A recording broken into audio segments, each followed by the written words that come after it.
Terima kasih, dokter. Mungkin sekarang ini dibuka sesi tanya jawab kali ya, dokter. Tapi ini di kolom chat udah cukup banyak pertanyaannya, banyak yang menarik juga. Mungkin aku coba bacain mulai dari yang paling atas dulu kali ya, dokter ya.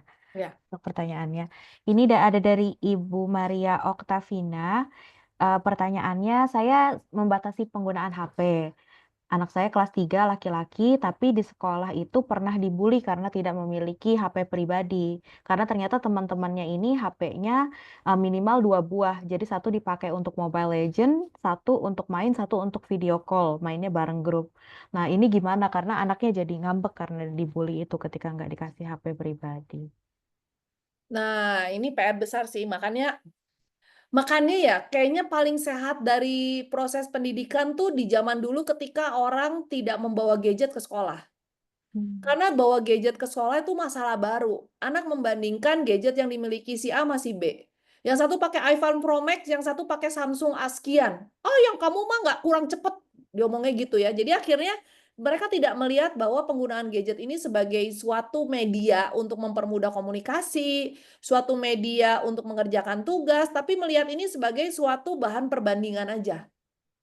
Nah, yang kedua tadi ya, sebenarnya dari orang tua boleh melaporkan ke pihak sekolah, kira-kira kenapa kenapa terjadi seperti ini ya, harusnya dipakai memudahkan, malah dipakai untuk membuli orang lain. Yang kedua adalah anaknya harus dikuatin sih sebenarnya. Hmm. Bahwa, nah biasanya untuk anak sekarang, kadang aku suka bilang, "Kamu tujuan hidup tuh apa sih ya?" Kalau misalnya dia bingung, belum ngerti, ya tujuan hidupnya misalnya 5 tahun lagi deh, kalau misalnya 2030, kamu pengen jadi apa sih?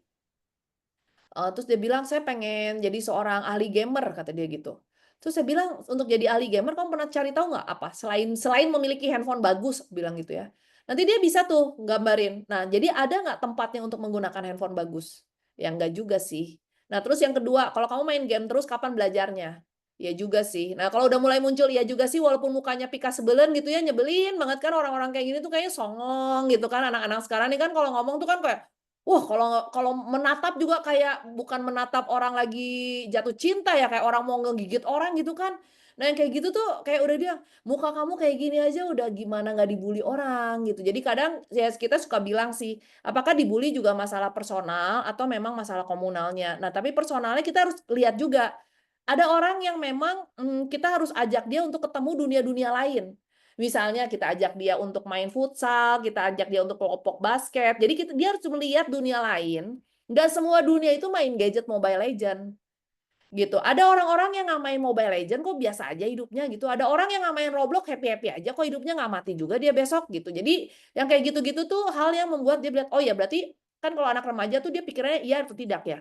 Punya gadget dia bisa diterima, nggak punya gadget dia tidak akan diterima. Mungkin pikirannya seperti itu. Kita harus latih. Punya gadget juga masih bisa dibully aja, siapa tahu kamu mainnya kurang jago dibanding temenmu yang lain, nanti tetap dibully juga. Ya kalau kamu mau kalah dengan bulian karena kamu nggak punya satu barang tertentu, ya kamu akan hidup dari penilaian orang yang seperti itu terus, atau kamu mulai pede aja, ya udah nggak usah main sama teman itu kan sekolah teh meureun 600 orang kan gitu. Kan nggak semua 600-600-nya main Mobile Legend meureun. Jadi ya cari aja temennya yang lain, siapa yang nggak main Mobile Legend pasti ada juga. Kan nggak semua orang tuh kastanya memang masuk sekolah tuh mampu membelikan handphone bagus kan gitu. Nah itu yang kita bilang, dan yang kedua, game Mobile Legend teh kan nggak semua cuma di sekolah itu aja kan, di tempat lain meureun ada yang main Mobile Legend nggak perlu pakai HP segitu. Jadi, nah disitulah cara kita mengajarkan problem solving ke anak. Tapi kalau ibunya nyerah dan besoknya beliin, anak itu nggak akan pernah belajar yang namanya problem solving dan nggak pernah belajar yang namanya consciousness, yaitu self awareness. Mengajarkan bahwa dalam kenyataan itu ada hal yang mungkin tidak bisa dicapai oleh dia. Berarti solusinya kita coba omongin ke sekolah untuk peraturannya sama dari sisi anaknya juga dikuatkan ya dokter, dicoba Iya, kenalkan dengan betul. komunitas baru gitu, hobi Iya, baru. nanti kalau kalau pusing-pusing mah anak sekarang kok bilang gini ya, "Kenapa sih mama nggak sama kayaknya sama mamanya teman saya?"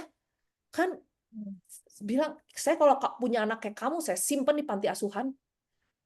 Ya kamu protes-protes terus, gimana caranya? Mama juga kalau bisa minta lahirnya dari perutnya itu kali ya, istrinya Pak Prabowo, keluar jadi anak presiden, mau mama juga, kan nggak bisa. Ya segini juga udah lumayan gitu kan. Kalau kamu mau ngebanding-bandingin terus, mama simpen di tempat yang kamu memang harus ngebandingin sama yang lebih susah sama kamu. Nah, kayak gitu mungkin membantu sih. Hmm. Gitu. Jangan ngelihat ke atas terus, gerak nanti tikus ruk gerak gitu kan. Nah, itu yang harus diajarin. Yang kedua juga banyak orang yang lebih bawah dari kamu, nggak kayak kamu hidupnya ribet-ribet banget. Anak remaja tuh sekarang kalau konsul sama aku digituin. Kenapa? Karena Hmm. kalau nggak capek dengerin dia ngeluh karena nggak punya handphone iPhone. Coba, aduh, aku bilang tadi kamu punya handphone, punya, bisa WA, bisa. Lalu kamu punya handphone iPhone tuh buat apa? Masa nelpon aja harus tangannya maju semuanya biar kelihatan semua orang bahwa kamu punya handphone iPhone kan gitu. Itu kan harus diomongin juga kayak apa sih esensinya. Nah kalau emaknya insecure, maaf ya, mama nggak bisa memprovide itu, bu ngapain minta maaf? Kan ibu udah memberikan yang terbaik. Lah ngapain minta maaf? Anaknya aja yang nggak tahu diri. Nah yang kayak gitu tuh, jadi jangan dibalik. Kalau misalnya kitanya minta maaf, seakan-akan itu emang adalah hak asasi manusia anak. Nah, hak asasi manusia anak yang tidak dipenuhi orang tua. Nah justru kebalik, ada anak kurang ajar yang nggak bisa menghargai orang tuanya gitu. Jadi jangan minta maaf. Gitu. Salah satu cara sih menghadapi anak yang banyak nuntutnya. Baik, baik dokter. Terus ini terima kasih dokter. Nah, pertanyaan selanjutnya dari Ibu Desita, sejauh mana batasan kita sebagai orang tua untuk memuji anak sendiri? Ya puji mah puji aja Bu, tapi jangan puji yang sifatnya memang bawaan lahir ya Bu. Misalnya, aduh anak mama cantik banget ya, itu genetik ibunya, itu mah sama aja ibu muji diri sendiri ya, emaknya cantik nih gitu ya. Atau misalnya anaknya cakep nih, oh anak papa cakep banget, apalagi kalau misalnya dipuji orang, iya anaknya cakep banget ya, yang senyum-senyum bapaknya, ini anak gue nih gitu ya. Jadi jangan dipuji sesuatu yang memang basically memang dia dapetin, nanti anaknya sombongnya selangit gitu. Jadi kalau misalnya boleh, pujilah sesuatu yang dia lakukan kayak, "Makasih ya Nak, udah bantuin ibu kerja nih. Makasih ya udah mau bantu buang sampah. Makasih ya udah bisa beresin ranjang sendiri." Jadi sesuatu yang memang dia effort untuk lakukan. Jangan puji sesuatu yang dia ngapa-ngapain pun memang tampilannya sudah begitu. Gitu. Jadi pujilah yang memang dia effort untuk lakukan. Misalnya, apa namanya tadi, kalau misalnya dia mau bantu ibunya, mau ngerjain PR tanpa disuruh, mau bantu nyuci piring dan lain-lain, nah itu yang dipuji. Tapi kalau yang sesuatu basic dia sudah miliki, jangan. Gitu. Baik, dokter. Oke. Berarti fokusnya puji ke effort dan Iya ke usahanya ya. effort, mau buang sampah gitu ya. Mm. Nah, hati-hati tolong kasih tahu mama sama, kakek neneknya. Biasanya kakek neneknya ini yang rajin muji tanpa jelas, "Aduh, raja kecilnya mama, raja kecilnya Enin," gitu ya. "Aduh, ratu kecilnya engkong ini, jadilah itu raja-raja ratu muda ya kan, Cleopatra sama Firaun-Firaun muda nanti yang keluar kan, yang nggak perlu dibangga-banggain juga udah muncul. Nah, jadi jangan. Pujilah yang memang benar dia lakukan. Misalnya kayak dia mau pergi ke rumah kakeknya, dia ingat, "Oh, kita beliin roti ya mama buat kakek. Makasih ya nak, kamu udah jadi anak yang perhatian." Nah, nanti kakeknya mujinya jangan, "Aduh, si anak soleh." Jangan, kan dia tidak berdoa dan tidak beribadah ya. Tapi pujilah bahwa, "Ih, udah makasih ya, udah mau jadi anak yang peduli sama kakek neneknya." Nah, yang kayak gitu-gitu tuh. Jadi sesuatu yang memang konkret anak lakukan. Oke. Baik, Gitu. dokter. Terima kasih. Ini ada pertanyaan juga dari Ibu Ristika, bagaimana aturan normal paparan gadget untuk anak ADHD Wah, kalau atau anak ADHD mah ADHD? kalau bisa sangat minimal lah ya. Mungkin Oh, 10 sampai 15 menit, istirahatnya lebih panjang gitu. Kenapa? Karena kalau enggak nanti dopaminnya makin membuncah-buncah, makin susah nanti dikontrolnya. Yang kedua, pastikan aktivitas fisiknya juga banyak dan perhatikan juga makanannya karena biasanya kecolongannya di makan yang tinggi gula. baik. Gitu. Dan anak-anak yang kecanduan gadget ini juga senang sekali mencari makanan yang tinggi lemak dan tinggi gula. Jadi hati-hati, bonusnya adalah obesitas. Dari mulai minta pakai kursi baso, nanti pindah jadi kursi gaming, nanti lebih bagus daripada kursi orang tuanya, yaitu kursi direktur yang banyak sofanya kan, gitu. Makin aja kan dia nggak mau gerak dari tempatnya. Gitu. Mak bapaknya juga sih, udah tahu anaknya kecanduan gadget, dibeliin satu perangkat buat gaming lengkap, ya gimana dia nggak keluar dari istananya. Happy bener di ruangan itu, nggak ada yang nyuruh kan, cuma modal kayak, apa sih papa gini gini gini. Ya udah deh kalau kayak gitu nggak usah. Ya menang lah anaknya ya. Kalau aku matiin tuh satu saklar-saklarnya, cabut kabel-kabelnya gitu. Baik, dokter. Terus pertanyaan selanjutnya yang berkaitan dengan screen time. Kalau nonton TV, apakah termasuk screen time yang tidak sehat? Karena ada yang tidak main gadget, tapi dibelikan TV berlangganan untuk anak-anak dari Ibu Laretna. Ya sama aja sih, cuma beda layarnya lebih besar kan. Boleh nonton kayak gitu, tapi kan satu lagu tuh rata-rata 3 menit, 4 menit ya. Jadi misalnya maksimal 4 menit. Terus kalau boleh, carilah tontonan-tontonan yang kita bisa kasih value-nya, meaning of the story-nya gitu loh. Nah, tontonin aja film-film yang memang kayak fable gitu ya, kayak, cerita-cerita tradisional, itu biasanya sangat membantu sih. Apa coba meaning-nya? Ya harus membantu ibu, kalau enggak nanti dikutuk. Ya itu agak lebay sih ya, tapi ya udahlah ya, pokoknya yang penting membantunya, gitu. Bagus kok film-film, aku nonton ya beberapa cerita-cerita, cukup banyak kok yang bagus gitu, tapi jangan yang Cinderella Dream ya.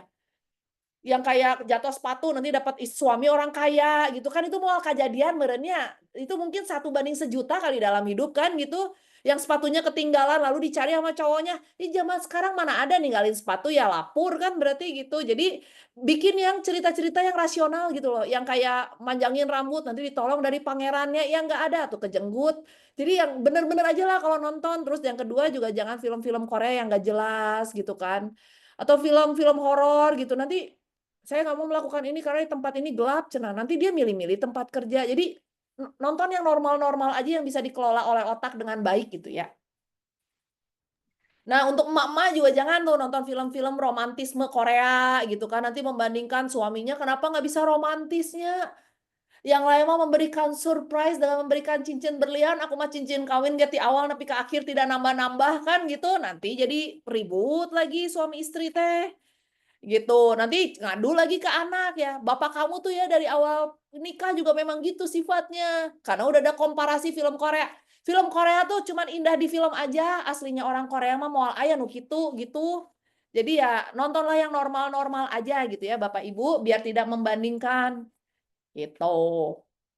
Soalnya banyak loh itu modus-modus emak-emak nonton film Korea terus, "Iya Dok, kan harusnya pernikahan yang benar tuh, dokter nonton kan World of Marriage?" "Enggak sih Bu, daripada saya sakit kepala ya saya stres nonton yang kayak gitu-gitu." Terus dia bilang, "Nonton kan? Nah kalau suami nggak dijagain tuh bisa kayak gitu tuh Dok." "Ya beda tuh Bu," gitunya, yang satu mah asetnya miliaran, suami ibu kan juga masih ripuh gitu, siapa yang mau Bu, zaman sekarang mah selingkuh oge milih-milih. Nah, yang kayak gitu-gitu tuh kadang bikin keributan-keributan tidak diperlukan di rumah tangga, gitu. Dok, selanjutnya ini ada pertanyaan dari Ibu Tiara. Gimana kalau sudah terlanjur suka nonton dan main game? Ditanya kenapa nggak main, jawabnya selalu males main, bosen. Jadi ke sekolah juga bosen. Sekarang udah mulai dibatasin per hari 1 jam main HP-nya. Tapi gimana biar bisa ceria kembali dan lebih bersemangat ke sekolah? Oh, ya gimana ya, harus dipaksa sih, nggak ada pilihan. Nah, kalau dia anaknya laki-laki, bapaknya yang harus turun gunung. Yang kedua, nggak boleh nonton konten yang terlalu banyak yang ngajarin gini nih, konten-konten zaman now nih ya. Sekolah tuh nggak perlu tinggi-tinggi, yang nggak sekolah juga bisa sukses. Itu lihat Prayogo Pangestu, dulunya juga supir angkot, sekarang punya perusahaan bagus. Nya heeh. Ya, siapa banyak yang kayak gitu di Indonesia? Yang pasti lebih banyak yang nggak sekolah tinggi, hidupnya malang melana kan gitu. Nah, yang kayak gitu-gitu tuh kita harus ngomong, "Betul, Nak, ada namanya keajaiban dunia, tapi itu peluangnya tuh 0,00000 per mil. Dan itu jumlahnya hanya 10 dari 300 juta penduduk Indonesia." Nah, yang kayak gitu-gitu kita harus lihat. Kamu kan tidak bisa bilang kamu adalah orang ke-11 dari 350 juta penduduk Indonesia. Jelas aja depan mata gitu yang bisa dilakukan. Nah, yang kayak gitu gitu harus bilang, betul ada beberapa orang yang tidak sekolah itu jadi sukses. Tapi biasanya angkanya sangat sangat sangat sangat sangat minimal sekali. Nah, itu yang kita harus bilangin sih ke dia. Yang kedua adalah fakta bahwa hidup itu harus perjuangin. Karena kalau kamu sekarang santai-santai main game, ada loh anak di kampung sana yang sibuk belajar supaya dia bisa mengubah nasib keluarganya. Jadi jangan kamu marah nanti 10 tahun ke depan kalau kamu bilang bahwa, "Kenapa hidup saya tidak beruntung?" Ya karena kamu menyia-nyiakan semua momentum yang dikasih sama Tuhan, gitu. Jadi kadang realita-realita gitu yang kita harus ngomong sih. Ada anak yang datang ke saya bilang, "Dok, saya mah males sekolah," kata dia. "Oh ya nggak apa-apa, tapi 10 tahun lagi kalau kamu nanti nggak bisa dapat kerja dan berakhir di pinggir jalan, kamu jangan ngomel orang tua kamu tidak adil ya." Nah, terus dia mikir, "Kenapa dokter ngomongnya kayak gitu?" Terus dia bilang, "Ya orang yang sekarang kerja aja lulusannya cum laude S2 aja jadi supir Gojek, apalagi kamu yang nggak kerja apa-apa lulusan SMP rek jadi naon ayeuna kalau tidak berjuang dengan lebih keras lagi." Kan berarti modalnya tinggal otot tuh kalau misalnya nggak punya otak. Yang punya otak aja udah mumet kepalanya nyari duit, apalagi yang nggak punya otaknya. Terus dia mikir merenya, "Iya juga ya," gitu ya. Terus Bro bilang nih, contoh nyata nih, dibukain kalau anak sekarang tuh konsul tuh harus dikasih lihat. Karena kalau nggak dibilangnya dokternya lebay. Nah, akhirnya ditontonin nih, tuh lihat, angka pengangguran tuh jumlahnya segini loh, 70% loh, kalau misalnya kamu tidak di informal. Siapa yang bilang entrepreneur enak? Nah, lihat nih ya, entrepreneur juga yang nganggurin orang banyak. Terus dia bilang, ya udahlah, besok sekolah lagi. Nah, kadang tuh harus ditampar kayak gitu. Nah, emaknya kadang kalau ngomong, keluarnya jasa. Kamu tuh tidak menghargai orang tua yang kerja keras ya, nyokolain kamu. Nah, anak tuh kayak, ya itu mah kan emang tanggung jawab lu nyokolain gua. Apa keuntungannya buat gua? Nah, gitu loh. Jadi kita harus melihatnya kerugian dia tuh apa. Anak sekarang tuh kalau ngomong kerugian dia tuh apa. Karena kalau dibilang kerugian orang tuanya udah capek buat nyekolahin dia, itu kan tanggung jawab lu. Gua gak minta dilahirin kok, kan sebel ya, pengen nyabok juga. Kadang kan kalau kayak gitu, aku bilang, bapaknya juga kalau bisa masukin lagi tuh sperma ke perutnya, emaknya bisa masukin sel telur lagi juga milih kali anaknya nggak mau yang kayak kamu. Gitu. Jadi kadang yang kayak gitu tuh yang anak sekarang kan ngomongnya gitu ya, pika sebelumnya adalah, saya nggak minta dilahirin kok. Ya saya juga nggak minta ngedilahirin anak yang model kayak kamu kali ya, kalau saya bisa masukin lagi ke perutnya, suaminya juga bisa masukin lagi sperma ke perutnya juga kagak mau ngelahirin anak model kayak kamu. Baru tuh dia mikir. Nah, yang kayak gitu-gitu kadang kita harus ngomong lebih pedas ya, bahwa kenyataan, karena kalau kita nggak kasih kenyataan itu di awal, kasihan nanti dia keluarnya dia lebih sedih. Kita aja yang baik aja masih dicabok sama orang yang step back kita, apalagi dia yang mukanya polos ya, bahwa usaha itu tidak pernah mengkhianati hasil. Ya ampun Tuhan, udah umur 40 kan ketahuan ya. Banyak usaha juga masih banyak hasil yang tidak kita bisa raih kan gitu. Jadi yang kayak gitu-gitu sih yang kita bilang, "Nak, itu tuh cuman ada di buku motivator aja." Ya, tentang bagaimana usaha kerja keras itu membuka pintu rezeki itu cuma di motivator aja. Itu yang beribadah Jumatan ya. Siapa yang berdoanya mendapat kemalangan dalam hidup, semua juga minta dibukain pintu rezeki, jadi kaya raya ya. Berapa banyak yang bisa dalam seminggu? Tuh papa rajin ke gereja juga.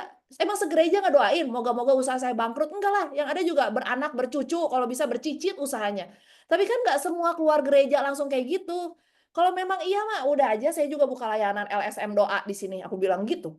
Saya tuh kan ini semua ada nih pegawai saya nih lintas agama, lima Tuhan loh. Masa kagak ada yang nempel doanya?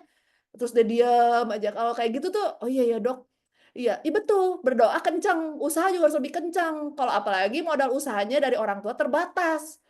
Berarti sisanya kagak ada passion-passionan tuh, kerja dulu aja cari duit. Nanti kalau udah kaya baru bicara passion. Nah, baru dia, oh iya, kebanyakan nonton itu sih, kebanyakan nonton YouTube, orang-orang yang udah kaya raya, jauh, jenjangnya kayak jauh. Gitu yang kayak gitu-gitu kadang harus kita sadarin tuh. Memang kalau orangnya sehat membuka banyak semangat hidup ya. Tapi kalau anak yang nggak sehat dan memang basicnya sering membandingkan, akhirnya membuka banyak depresi hidup tuh, karena realita sama ekspektasinya jauh banget gitu. Balik lagi ke belum sadar bahwa ada proses yang harus dilaluinya juga Nah, gitu itu ya, Dok? kebanyakan main game. Asal yang penting Nah, rajin berlatih main game, kuota data cukup untuk bermain, maka suatu saat saya akan menjadi ahli. Dan nah. akhirnya tergoda sama itu, apa yang terakhir tuh, sempet kan rame e-sport itu loh, Oh, yang duitnya banyak banget e-sport. kompetisi e-sport, iya. Nah, ya kan sekarang udah tenggelam juga gitu kan, nggak sebanyak itu juga. Nanti nggak berapa lama main apa tuh sekarang? Saham, nabung Bitcoin. Kripto. Aduh, iya boleh sih ya kalau otaknya mampu ya. Kalau saya sih dia bilang, dokter nggak, kenapa nggak main Bitcoin atau kripto? Lah, yang perusahaan depan mata bangkrut juga banyak. Kalau nanti kripto sama Bitcoin ini hilang, saya mau nyari kemana nuntutnya? Kalau beli saham BCA bangkrut, saya bisa ikut demo di depan BCA-nya ya. Minimal kalau nggak pindah ke anak bapak perusahaannya jarumnya. Kalau kripto sama Bitcoin, orang reka mana demona? Raib teh raib sadaya dayana. Mana uangnya cuma segitu-gitunya lagi. Ah udahlah yang normal-normal aja. Kalau nggak robot trading tuh. Lah uang dipegang sendiri aja nyari duit 10% buat untung aja susah. Apalagi titipin ke orang ya. Nah, yang kayak gitu-gitu kadang mereka tuh kayak gitu loh. Kalau soal duit tuh kayaknya oh ini uang mudah. Ya itu ya kalau orang tuanya nggak ngajarin kan ya uangnya raib tuh. Nah mana anak-anak sekarang modal KTP atau modal identitas aja bisa cari pinjol. Nah yang pusing siapa? Orang tuanya yang bayarin pinjolnya nanti. Gitu. Ada pertanyaan lagi dari Ibu Devi nih, Dok. Untuk anak remaja kan udah kayak minta privacy sendiri. Gimana biar bisa dimonitoring tanpa merasa diawasi, terutama dalam hal sosmed dan gadget? Kagak ada yang namanya privacy itu nanti kalau udah bisa cari duit sendiri. Makanya pintu kamar tuh jangan dikunci-kunci. Iya betul. Ya, kecuali misalnya tempat tempat rumahnya tuh memang banyak laki-laki yang keluar masuk rumah sebagai ini gitu kan. Terus yang kedua juga lagian dikunci mau apa sih ya? Privacy apa sih di anak remaja kan? Coba apa coba? Ya bingung ya. Kalau mau chatting mah chatting aja meren. Kan kalau misalnya dikunci lebih mungkin terjadi masturbasi kan, lebih mungkin terjadi pornografi. Kalau misalnya main game normal-normal aja di ruang tamu kan tidak mengganggu, meureun. Gitu. Jadi kadang hati-hati juga sih anak-anak sekarang kan minta privacy. Anak saya juga udah minta privacy sih anak SD. Saya bilang, "Boleh minta privacy, cari duit sendiri." Nah, terus dia dia bingung, "Cari duit tuh apa, Mama?" Oh ya lupa anaknya masih SD ya gitu ya. Jadi aja aku bilang, "Privacy privacy kagak ada, itu iPad iPad Mama, belinya pakai duit Mama, nanti kalau udah bisa beli sendiri baru." Gitu. Jadi nggak ada privacy privacy. Karena Mama aja nggak yakin, kamu aja mandi aja masih harus diingetin, belajar harus diingetin, boro-boro ngomongin privacy, nanti malah kemana mana lagi privacy kamu. Kebanyakan ini sih konten western-nya ya, gitu. Oke. Nah, terus ada juga pertanyaan kalau remaja yang SMP, SMA belajar dengan internet, idealnya berapa kali sehari? Kan kalau tadi 4 jam ya, Dok. Kalau ada harus belajar dengan internetnya ini gimana ya, Dok? Tah ieu Oke. sakola oge jadi jieun masalah baru ini teh. Cenah ongkoh orang tua suruh membatasi gadget, tapi PR-nya semua dari gadget, kan jadi bingung juga.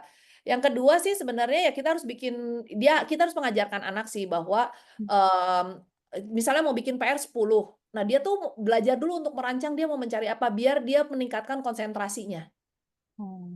Gitu, jadi jangan biarkan ya mau ngerjain PR. Nah, nanti ketika dia melihat nih anak nih manipulatif, jadi jangan salah anak nih pembohong nomor satu di dunia. Jadi kalau misalnya emaknya cuma, "Oh iya belajar PR," akhirnya dia main game, lagi belajar PR, padahal dia lagi nonton yang lain, padahal dia lagi chatting yang lain. Apalagi kalau emaknya, "Iya dokter, soalnya saya nggak ngerti, saya kan gaptek," gitu ya. Jadi dibohongin terus sama anak-anaknya gitu. Jadi udah harus hati-hati sih. Berarti sebelum dikasih gadgetnya disuruh plan dulu gitu, apa yang mau dikerjain, apa yang mau dicari gitu. Iya benar, jadi Mmm. makanya komite sekolah nih harus lebih kuat nih, emak-emaknya bilang, "Lah katanya kita di rumah suruh membatasi penggunaan gadget." Tapi di sekolah semua PR-nya memaksimalkan anak menggunakan gadget 8 jam sehari, jadi gimana? Kita mau ngelarang nanti dibilang, "Mama seneng ya kalau aku nggak ngumpulin PR sekolah?" Lah, gitu. Oke. Dok, ini ada yang tidak berkaitan dengan gadget, tapi kayaknya, dari tadi ini cukup sering dibahas. Apakah anak-anak dari Ibu Meryl, apakah anak-anak sebaiknya diberitahu dengan positive parenting approach atau didikan yang zaman dulu dibentak dan dipukul? Nya teu kitu teuing, nggak gitu-gitu teuing meureun nya. Kalau bisa dilembutin ya lembutin aja, kalau udah kelewat batas naikin intonasinya dikit. Cuman kan orang dulu tuh kalau ngegebugin anak tuh kan obsesif ya, OCD kan. Garis bambunya tuh sangat-sangat sejajar dan simetris di paha orang tuanya kan. Di punggungnya sabetan ikat pinggangnya tuh kan garis-garisnya tuh tegak berdiri gitu ya dengan kokoh kan. Ya nggak perlu segitunya kali sekarang, tapi kalau misalnya kurang ajar ya kita harus ngomong. Aku aja kalau kalau misalnya aku ketemu anak kurang ajar, aku langsung diomong. Jangan kayak, udah tahu anak kurang ajar ya, ngeplak kepala orang tuanya, "Sini sini sini, kenapa kamu ngeplak kepala papa?" Yah, kayak gitu ya gimana ya? Ya kayak gitu kan harus diomongin juga, kita cepret tangannya, mungkin kan cepretnya juga nggak perlu cepret yang keras pakai karet kan, mungkin bisa 3 jari, itu hal yang buruk loh, nggak boleh ngelakuin kayak gitu lagi. Jadi anak tuh punya pembelajaran. Nah, bahaya orang tua yang permisif, betul pendekatannya positive parenting, tapi akhirnya terlalu bablas jadi permissive parenting. Ya akhirnya membuat anak-anak ini jadi malah menjadi si pengatur rumah. Dia yang nentuin aturan rumahnya seperti apa, karena orang tuanya ketakutan, daripada dia marah. Dokter aja deh yang ngomongin, kalau ke dokter mah ngedengerin, kalau ke saya nggak ngedengerin. Lah, kok malah jadi pindah tanggung jawab orang tua? Gitu. Akhirnya saya bilang, "Bu, ini mah anaknya nggak akan sembuh selama ibunya masih permisif banget ke anaknya." Gitu. Betul, anak boleh permisif kalau misalnya terkait dengan keinginan dia mencoba sesuatu yang baru, keinginan dia untuk, belajar sesuatu yang kita nggak pernah pelajarin. Betul, izinkan dia untuk eksplorasi, tapi kalau terkait norma, nah untuk orang tua nih, anak-anak yang memang mau mengajarkan ibadah rutin, itu harus sampai anak usia SD tuh, nggak ada aturannya. Jadi kalau mau nerapin dia harus sholat 5 waktu, tanpa alasan harus dilakuin. Nanti baru kita ajarin, suatu saat di titik bahwa dia memang membutuhkan sholat itu, dia membutuhkan ke gereja itu, gitu. Jadi jangan ditakutin, apalagi kalau yang model kita zaman dulu ya, "Kamu pengen mama papanya masuk neraka gara-gara kamunya nggak beribadah teratur." Nah, anak sekarang bilang, "Lah itu kan elunya yang masuk neraka, gue mana tahu dosa lain yang lu bikin, kenapa gue yang harus ikut tanggung renteng?" Ya, nggak salah sih, pikirannya bener kan. Jadi kita harus ngajarin dia, dia butuh untuk beribadah tuh, gitu.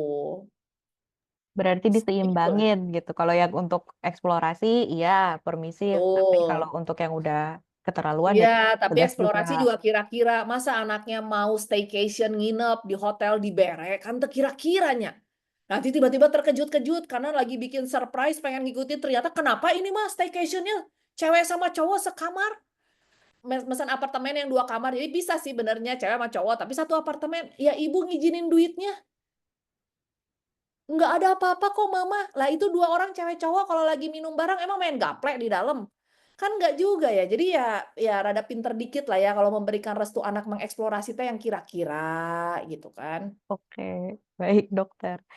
Ini ada pertanyaan lagi dari Bapak Yohan Atmaja. Dok, kalau kita sudah buatkan sosial media account untuk anak, apa ada dampaknya nanti? Tentu ada. Anak akan mencari terus kan. Ih, like di Instagram tuh candu loh buat anak-anak. Apalagi kalau dia melihat bahwa oh ternyata yang cuman model BH sama celana dalam tuh like-nya lebih banyak ya daripada yang ngajarin kebenaran. Oh ternyata yang viral itu lebih oke ya gitu ya. Kayak kayak aduh bukan bukan merendahkan dan bukan menghina ya. Tapi merasa nggak sih bahwa kontennya yang digaung-gaungkan rame itu di TikTok ya yang joget-joget satbor gitu kan aku tuh sampai bingung ya aku tuh sampai nontonin loh itu setengah jam apa sih esensinya orang nonton ini sampai ribuan apa sih lucunya gitu lucu kagak edukatif tidak memberikan pelajaran hidup kagak ya betul sih pembelajaran hidup kalau lu bisa modal joget-joget doang dan itu viral jadi duit tapi kan nggak ada konten lain yang bisa menjadi nilai buat anak-anak kita gitu tapi itu teh rame, emak-emak joget lah ya gitu kan, yang kayak gitu-gitu teh apa gitu. Jadi makanya si sosial media betul, tapi pastikan ketika anak sudah tahu apa yang harus dikontenkan, tontonan apa yang perlu dilihat gitu loh. Atau yang mandi lumpur, tiba-tiba dapat saweran. Aduh, sampai bilang, aduh Tuhan, apakah SDM kita nih memang segini gitu ya levelnya ya gitu. Orang teh kan memberikan saweran ketika memberikan ilmu misalnya ya. Sesuatu yang wah ternyata bener ya diaplikasiin orang mau sekolah mahal ya udahlah. Kita dengerin ini anggap aja memberikan apa kayak tiket buat ininya. Enggak dong, yang bagus-bagus malah kagak ada yang like. Bingung aku mah. Jadi yang kayak gitu-gitu yang kita ngomong ke anak-anak kita bahwa ini tuh bukan pembelajaran baik buat cari duit. Gitu. Dan viral itu bukan segalanya. Hari ini viral, besok kamu harus adu viral lagi. Tapi kan nggak lucu ya viralnya aneh-aneh ngegebugin orang lah, bikin ngeprank kepada orang ngasih duit terus tiba-tiba dihilangin lah, gitu kan kayak aduh pendidikan-pendidikan yang gimana sih ya mengeksploitasi kemiskinan orang lah. Yang gitu-gitu yang kita harus ajarkan ke dia bahwa ada sisi humanis dari penggunaan digital dan sosial media. Baik, dokter. Ini ada yang pertanyaan langsung ya, ada yang angkat tangan. Iya, ini udah Oh. pegel nih kayaknya ya. Iya. Ini ya. Iya. Tangkel nih ya udah berotot sebelah nih kayaknya. Maaf tadi lagi fokus baca yang di chat. Boleh, Pak Denny, silakan Makasih pertanyaannya. Ibu Pagi. Makasih Pagi. Dokter Elvin. Thank you buat kesempatannya. Saya baru pertama kali dengar dokter dan sangat Oh. memberi pencerahan. Ada banyak hal yang saya udah praktekkan kepada anak-anak saya. Anak saya ada 3, umur Oh. 14, 12, sama 7 mendekati 8. Jadi anak-anak saya dari awal waktu yang besar umur 7 saya dan istri sepakat bahwa anak-anak itu perlu diberi tanggung jawab di rumah. Jadi mereka kerjain pekerjaan mereka. Jadi awalnya sih menolak, tapi akhirnya saya bilang sama anak saya yang pertama, coba kamu tanya deh teman kamu, itu waktu itu kelas 5 dia. Coba kamu tanya ya teman-teman kamu, ada nggak yang bisa masak nasi? Waktu itu dia protes karena kita ajarin dia masak nasi dengan rice cooker. Hari berikutnya dia balik, dia bilang nggak ada, Pak. Saya bilang, consider lah apa yang kamu belajar di rumah itu life skill buat kamu. Jadi bukan itu beban, tapi satu kekuatan buat kamu. Nah, sampai sekarang ceritanya, prosesnya dia kayak Sabtu begini, kalau libur dia masak buat kita tuh pagi, yang besar. Dan proses apanya ya, buat kita tuh sekarang tuh awal mungkin sulit, tapi sekarang jauh lebih enak karena adik-adiknya bisa ngikut. Dan hari ini sementara saya Zoom, mereka udah selesai ngerapin apa spray, ganti spray gitu. Semua kita nggak ikut, orang tua nggak ikut, mereka rapin sendiri spray. Jadi seluruh pekerjaan rumah, anak saya laki tiga-tiganya kebetulan. Jadi betul-betul mereka work on it gitu. Dan saya cukup senang kalau di sini ada orang tua yang apa ya, involve dan mau belajar itu buat satu komunitas yang bagus sekali. Jadi saya bisa belajar dari orang tua yang lain. Nah, pertanyaan saya, Dok, berkaitan dengan apa yang dokter sampaikan ya, saya senang sekali ya ada backup dengan penelitian, resource-nya jelas ya, daftarnya. berkaitan dengan nutrisi ya, anak-anak saya kebetulan kan banyak alergi gitu. Cuman ya saya mencatat, mengobservasi alerginya apa supaya dia next time bisa work on it gitu ya. Maksudnya hal-hal yang perlu dihindari. Nah, berkaitan dengan nutrisi ya, kalau kita nggak ke dokter gitu ya, kira-kira gimana caranya kita mengukur kebutuhan kalori si anak? Oh, oke. Kalau kalori anak tuh memang ada patokannya sih, Pak, ya. Jadi nah aku sebenarnya kurang begitu hafal, tapi aku coba cari ya. Mm-mm. Nah, cuman gini, kalau anaknya ini, Pak, udah punya list-listnya belum? Kira-kira dia sering tertriggernya karena apa? Karena kan Sudah. anak dengan alergi ini biasanya badannya lebih kurus ya, Pak? Enggak, anak saya enggak. Oh, Anak enggak saya ya? slim, enggak kurus, enggak slim ya. Cuman Oh, kita oke. udah catat. Jadi kalau misalkan gluten gitu ya, dia kan alergi gluten. Jadi kalau kita mau makan roti mesti buat, nggak bisa makan. Maksudnya Oh, mesti buat gluten free roti gitu. hmm. Terus Oh, ya, ada beberapa ikan juga dia nggak bisa makan. Jadi yang besar itu ada alergi salmon, salmon dia nggak bisa makan. Terus ikan oh.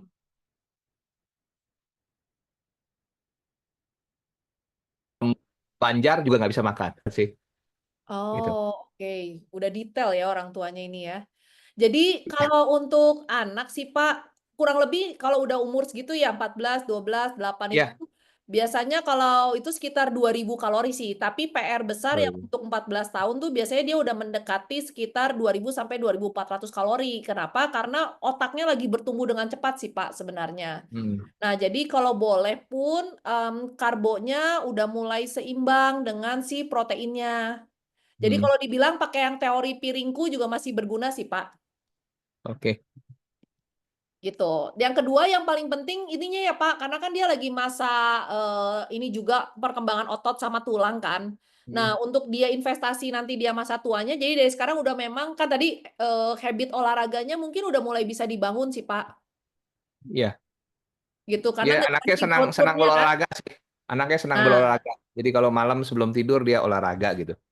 kalau boleh pindahin ke siang dan pagi, Pak, biar malamnya si Yang pagi ya. metabolismenya bisa jadi misalnya melandai turun buat siap tidurnya tuh bagus. Karena kan kalau olahraga dia naik lagi tuh metabolismenya. Biasanya nanti di masa remaja dan dewasanya susah tidur. Jadi kalau boleh Oh, dihabiskan di sore hari.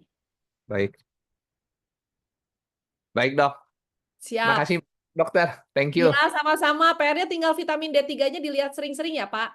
Ya, baik, Dok. Makasih, Nah, Dok. ya, sama-sama. Baik, terima kasih. Ini ada lagi yang angkat tangan, tapi sebelumnya kayaknya ada pertanyaan yang berkaitan dengan gadget dulu nih, Dok. Gimana Nah, cita-citanya menjadi kalau anaknya terobsesi dengan YouTube karena ingin menjadi content creator, bahkan lebih penting daripada tugas sekolah gitu. boleh konten apa yang mau dia buat kalau dia nggak punya ilmunya kan gitu. Nah, itu harus diomongin sih ya. Kayak gini ya, cita-cita anak sekarang mau jadi influencer. Terus aku bilang, apa yang mau kamu influence dari hidup orang lain kalau kamu aja tidak menginfluence dirimu sendiri? Cerita hidup mana yang mau kamu jual? Orang menjadi influencer karena bisa menjual pencapaian dia. Misalnya dia seorang broker yang bagus, dia seorang manajer yang bagus. Nah, kalau kamu masa mau menjadi influencer karena penderitaan hidup gitu kan? Orang lain mau menjadi influencer setelah menderita hidupnya lalu bangkit kan gitu. Misalnya dulu kerjaannya tukang madat gitu kan, sekarang tiba-tiba mendapatkan pencerahan ilahi kan gitu, ya kan ada sesuatu yang dia bisa jual dari perjalanan hidup spiritual dia. Nah, kalau hidup kamu semuanya masalah, orang juga udah banyak masalah hidupnya, boro-boro mau dengerin masalah hidup orang lain lagi gitu. Kamu mau jualan apa ceritanya? Nah, yang kedua adalah kalau kamu nggak sekolah, mama mau udah nggak tahu lagi mau nafkahin pakai apa karena mama nggak bisa ngasih PT di hidup kamu. Ya, jadi kan kamu harus berusaha nih, karena kalau kamu nggak lulus sekolah, judulnya adalah kamu tamatan SMP. Ya, berarti kan selanjutnya tinggal apa? LPK, kan berarti ya si targetnya itu mesti kita jelasin loh jenjangnya. Kamu jangan nuntut mama ya, nanti kalau misalnya kamu harus beli rapot lah atau apa, kagak ada duitnya, gitu kita bilangnya. Karena sekarang gampangnya, nanti udah aja lah pakai paket C. Iya benar, pakai pakai kalau homeschooling, homeschooling itu kan mahalnya kira-kira. Karena homeschooling bisa diterima, iya betul. Tapi kan keluarga kita teh kan ya perbandingan effort untuk masuk SNPTN dengan homeschooling kan lebih misalnya lebih besar kan gitu. Dibandingkan kalau misalnya kita pakai sekolah yang memang sudah sekolah prioritas misalnya. Nah, yang kayak gitu-gitu tuh kadang ibunya jangan mau kalah ya, kalau aku bilang matiin aja semuanya, toh YouTube-nya juga tidak membangun apa-apa, malah membangun masalah buat hidup dia. Baik, berarti dibantu untuk dibikin rencana kalau misalnya supaya dan juga batasan-batasan berarti ya dok ya kalau misalnya Betul, ya bagus sih artinya menghancurkan anaknya hidup. punya optimisme ya, dia nonton, terus mungkin dia terinspirasi, lalu ingin menjadi seperti itu. Terus belajar nih, oh ternyata yang punya YouTube A, B, C, D, F, G nih anak-anaknya cuman buat, apa sih disebutnya dulu tuh, cuman kayak bikin review mainan, bisa punya duit ratusan juta. Iya betul, tapi kan bertahan berapa bulan, akhirnya kere-kere kene gitu kan. Nah jadi yang kayak gitu-gitu tuh yang harus kita bilang, itu tuh adalah pekerjaan-pekerjaan yang bisa digantikan oleh orang lain. Kalau kamu nggak punya skill, kerjaan kamu tuh akan digantikan orang lain. Dulu yang jago misalnya, bikin review game, sekarang kan udah banyak review game-nya, Hmm. ya kan gitu. Jadi kita harus kasih tahu dia, oh ternyata persaingan hidup tuh nyata. Jadi kalau kamu nggak punya skill, kamu nggak punya otak, ya jangan kaget. Jangan nyalahin juga, "Tuhan kenapa jahat sama hidup saya tidak adil?" Ya kamu sudah membuat hidupmu tidak adil sendiri kok, gitu. Baik, ini ada yang mau bertanya langsung Ibu Tik-Tik Mustika Budi, mungkin ini aku coba ask to unmute. Silakan Ibu. Kepencet kali ya? Oh, atau kepencet ya mungkin. Baik, kalau gitu ada pertanyaan lain. Kalau ini tadi kan anaknya, kalau ini sekarang bapak, ibu dan bapaknya yang hobi ikutan posting FB Pro. Ini bagaimana, Bu? Bagaimana, dokter? FB Pro teh naon? Oh, FB Pro itu berarti kayaknya Aku ini gadget banget. monetisasinya FB ya, berarti ya? Oh Dapat gitu. uang dari FB, kalau Oh nge-post di gitu. FB. Heeh. Oh, aku kurang cerdas kalau monetisasi itu malah riet aku belajar itu tuh. Em, ya ibu bapak yang hobi banget. Ya kalau jadi duit nggak apa-apa sih ya, tapi jangan lupa juga anaknya juga perlu kan. Dan nggak usah pamer depan anak. Dengan ibu posting di FB Pro ini ya, bisa buat uang sekolah kamu. Nanti dia akan melakukan gitu juga. Gitu. Jadi ya timbang-timbang lah ya, kalau memang itu menjadi salah satu ladang uang keluarga kan nggak apa-apa, nggak masalah. Tapi yang kedua adalah tidak menceritakan itu ke anak. Nah, PR aku ya Bapak Ibu, kalau punya harta, punya duit, punya kemudahan, jangan ditransfer ke anak secara direct. Anak tuh nggak perlu tahu privilege yang Ibu punya, Bapak Ibu punya apa.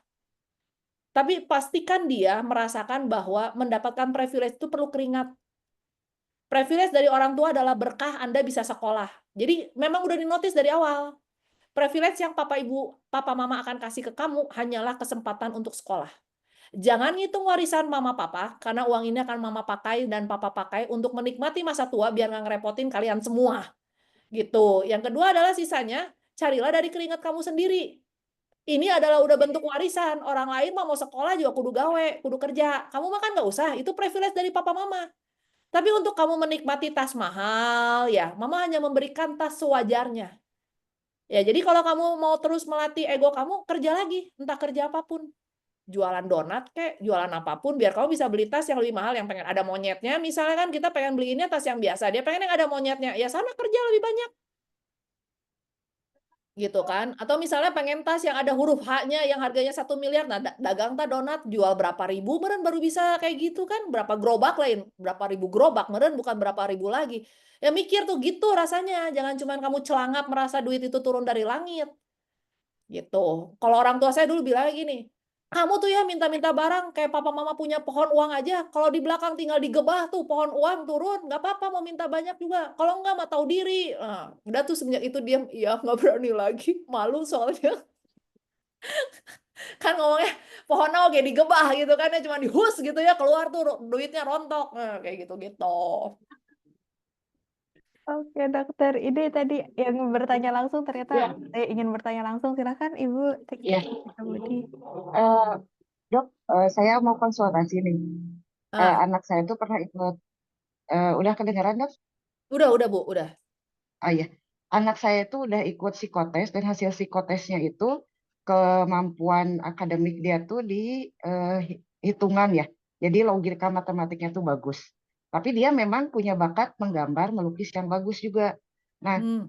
eh, sekarang tuh dia tuh seperti yang selalu bilang, eh, saya pintar matematik itu kebetulan gitu dok. Padahal itu hasil psikotes. Dan dia kekeh merasa bahwa dia tuh nggak bakat di hitungan. Aku tuh bakatnya di melukis. Nah itu bagaimana bagusnya ya dok, kalau misalkan punya anak yang kekeh bahwa dia tuh nggak suka hitungan, padahal hasil psikotesnya sangat kuat di hitungan, dan dia kekeh bahwa dia bakatnya melukis bukan di hitungan logika matematik. Nah bagusnya saya harus bagaimana menghadapi anak saya, dan pengetahuan saya juga eh, mengenai hasil psikotes itu seperti apa maksudnya dok? Oh ya.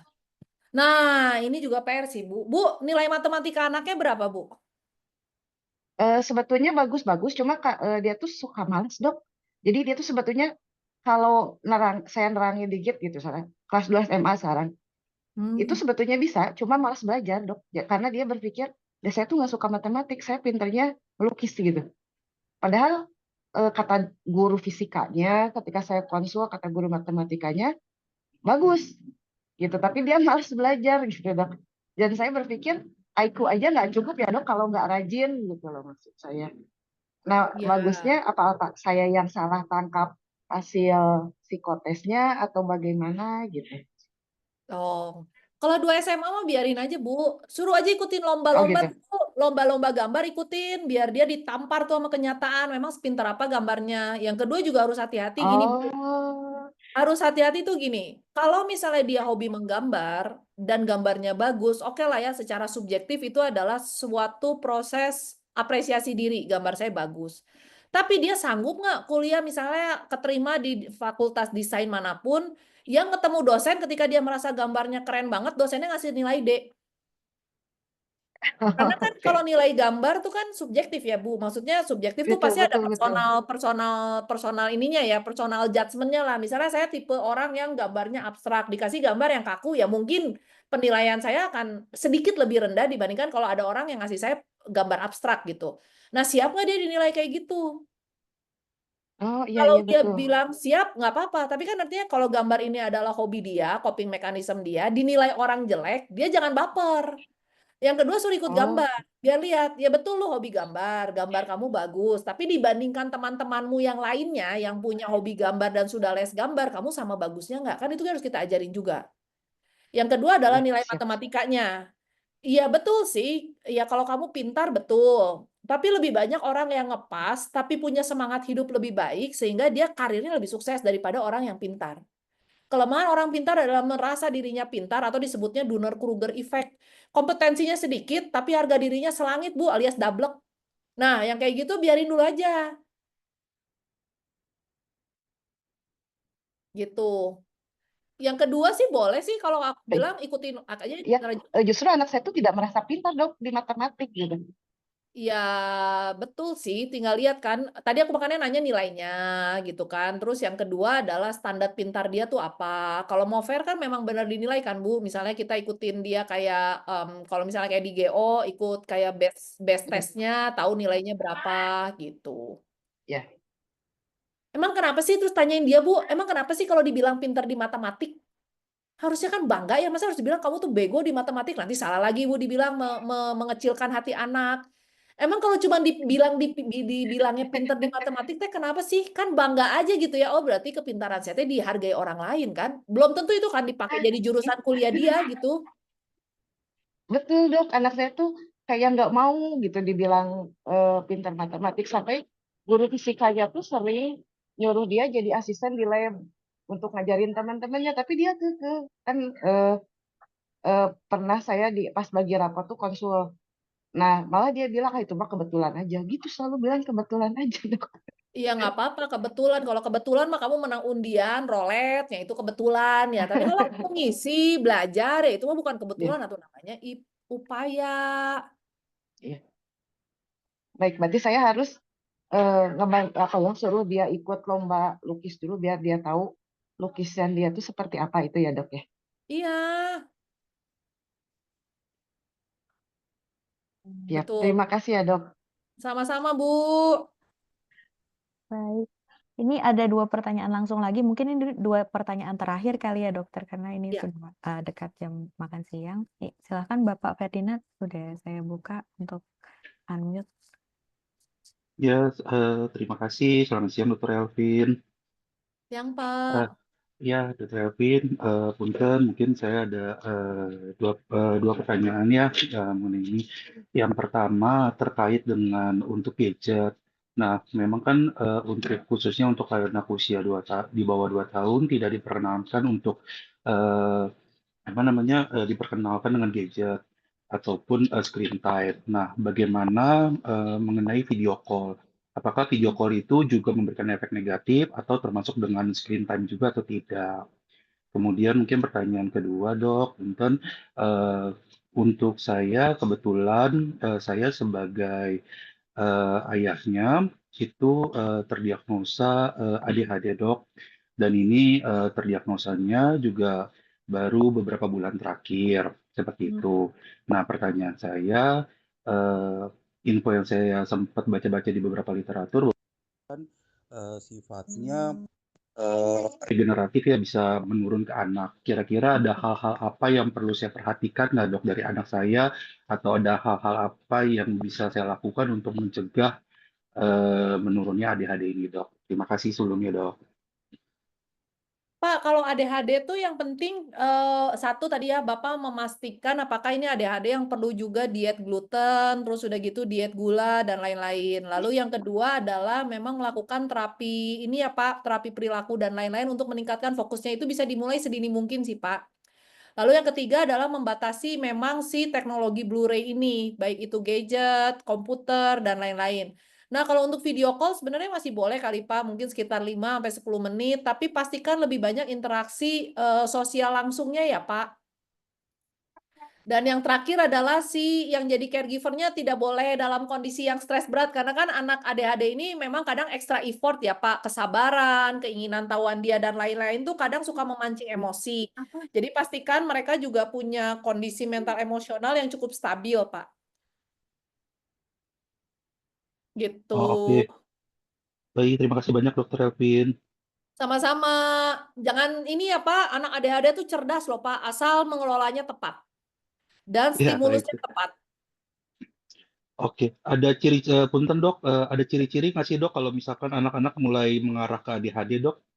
Bisa, kalau satu dia tidak bisa menunggu dengan sabar. Kedua tuh kayak kalau disebutnya kayak ada robot di badannya Pak, nggak ada capeknya. Terus udah gitu dia sangat hiperaktif ya. Kita lagi duduk dia naik ke sofa, dia naik ke genteng, dia naik kemana-mana. Pokoknya hiperaktif aja kita ngelihatnya. Terus kadang suka muncul luapan-luapan emosi tantrum yang yang tidak sewajarnya. Atau misalnya dia gampang terdistraksi lagi main ini, dia pindah yang lain. Jadi biasakan main puzzle, bersusun gitu, Pak. Itu juga bisa jadi salah satu observasi. Gitu. Oke, baik. Ya, Ya, tapi terima jangan kasih. jangan tertukar sama masa eksplorasi anak ya, Pak. Kan ada masa eksplorasi anak yang memang dia juga hiperaktif ya. Tapi kalau ini dia ekstra dibandingkan yang lain gitu. Umur berapa, Dok, biasanya akan muncul kelihatan hal-hal yang perlu diperhatikan seperti itu, Dok? Biasanya di 4 tahun, 3-4 tahun udah kelihatan kok, Pak. Oh, baik, Dok. Nah, kalau ada faktor genetik boleh dibawa ke psikolog anak remaja sih, coba dicek dulu aja Pak, kan belum tentu juga. Baik, siap, Dokter. Terima kasih banyak, Dok. Ya, Dan Ya, baik. Ini pertanyaan terakhir ya, berarti yang dari yang langsung dari Ibu Maria, silakan udah saya buka untuk unmute-nya.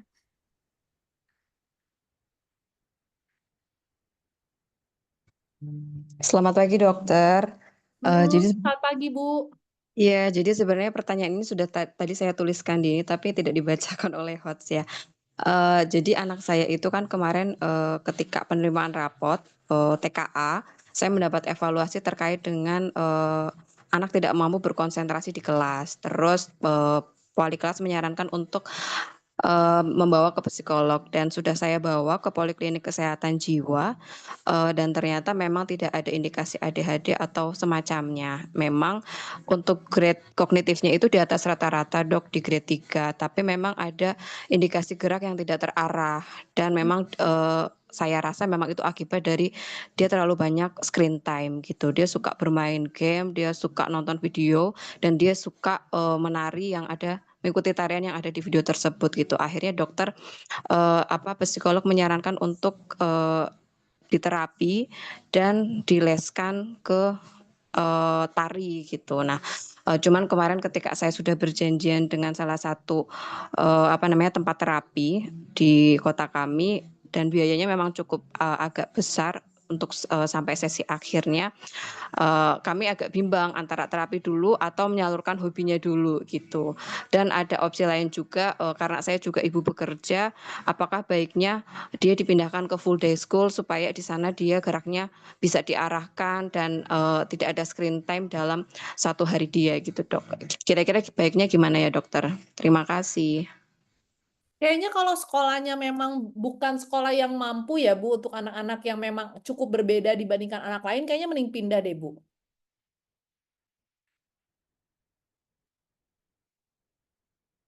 Halo? Iya dokter, maaf tadi kepencet. Iya, kemarin juga saya pergumulannya itu dokter. Apakah karena, sekolahnya ini tidak mampu untuk, menampung segala kreativitas anak saya gitu. Takutnya Betul. saya kepedean, saya juga konsultasi juga sama psikolognya dan memang menyarankan hal yang demikian juga gitu, "Coba dipindah saja Bun," gitu. Cuman saya juga masih pikir-pikir apakah ke sekolah yang full day school atau yang setengah hari saja Dok, kira-kira Dok? Nah, coba dulu aja yang half day, Bu. Nanti kalau misalnya half day, mungkin misalnya apakah nanti ada coba juga yang full day. Mana yang cocok, kan kasihan juga kalau dia kecapean di sekolah ya, Bu, sebenarnya. Baik Dok. Biasanya sih di anak-anak ini bisa dicoba, misalnya full day pulang dia lebih ada energi. Memang energinya habis sih, tapi di rumah dia bisa lebih terkontrol. Kalau misalnya yang full day ternyata dia malah terlalu cranky nanti di rumahnya karena terlalu capek, kan effort juga buat ibunya. Yang kedua, hati-hati ya Bu, kalau misalnya judgement-nya ini ternyata munculnya bukan dari profesional, kasihan anaknya terstigma. Padahal mungkin ini adalah anak-anak yang kreatif dan anak-anak yang punya potensi lebih. Mungkin berbeda dengan anak-anak yang cenderung patuh gitu ya, sehingga akhirnya dia terstigma sebagai anak yang nakal mungkin, atau anak yang nggak mau diatur. Misalnya ada pasien saya, anaknya mah bukan ADHD, cuman memang grade sekolahnya lebih rendah daripada anak ini. Sehingga ketika temennya masih ngerjain, dia udah selesai. Karena anaknya ini udah diajarin kumon, di sekolahnya dia diajarin yang masih hitungan 1, 2, 3, 4, 5. Nah, menurut dia bosen. Lah, saya udah selesai kok, teman saya kenapa lama-lama banget? Ya nggak salah anaknya sih, ya sekolahnya aja yang harus dipindah. Atau Nah, misalnya ternyata gurunya tuh tipe guru yang jadul gitu loh, yang anak harus duduk teratur gitu selama 40 menit, sementara anak ini mungkin terdistraksi doang, mainin ini, mainin itu, sehingga dijawabnya sebagai anak yang nggak bisa diam, gitu.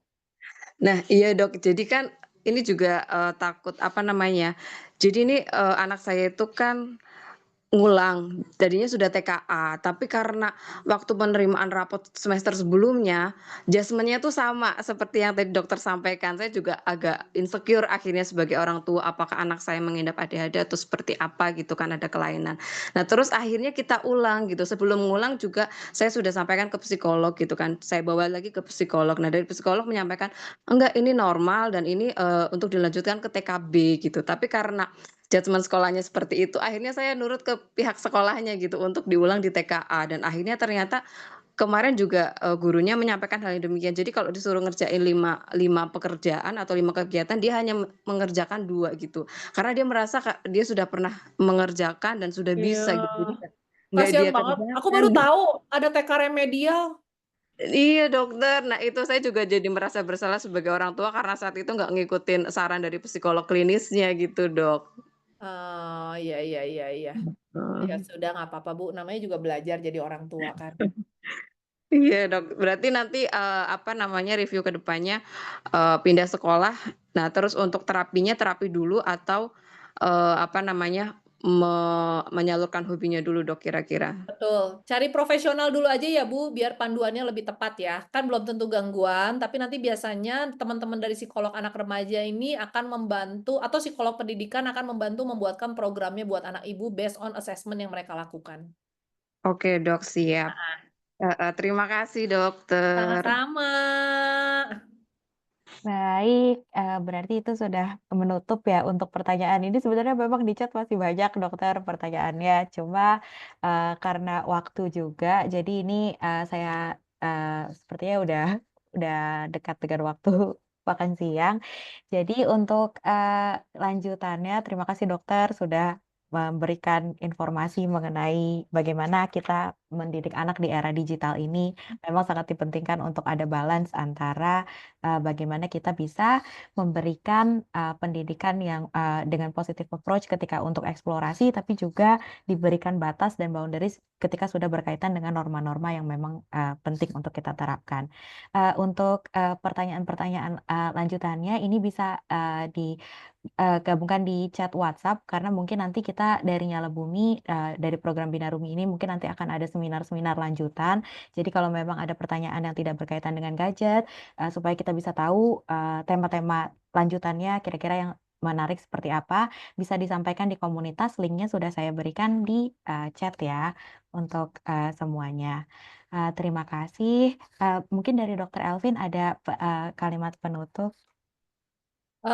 Mungkin dari aku sih, mari sama-sama menjadi orang tua yang mau belajar terus, karena secepat-cepatnya kita belajar, perkembangan teknologi jauh lebih cepat, tapi jangan minder juga, belajar by practice, terus pastikan yang sudah baik dipertahankan, yang masih perlu diubah, dimodifikasi, dan moga-moga kita selalu berhasil menyelamatkan anak-anak kita dari hal-hal yang tidak kita inginkan. Mungkin itu aja. Baik, terima kasih banyak atas Thank kalimat you. penutupnya Dr. Elvin. Terima kasih untuk sesi hari ini, sangat-sangat bermanfaat buat kita semua. Baik, terima kasih semuanya. Silakan nanti join WhatsApp community-nya dan bisa mengisi survei lanjutan supaya kita bisa tahu tema-tema lanjutan yang kira-kira menarik untuk para orang tua. Terima kasih sekali lagi. Saya izin akhiri untuk semua ini ya, untuk webinar hari ini ya. Eh, Tetap semangat dan terima kasih. Makasih dokter. Dadah, thank you Ya, semuanya. Sampai ketemu bye lagi. semuanya. Sampai ketemu Bye. lagi.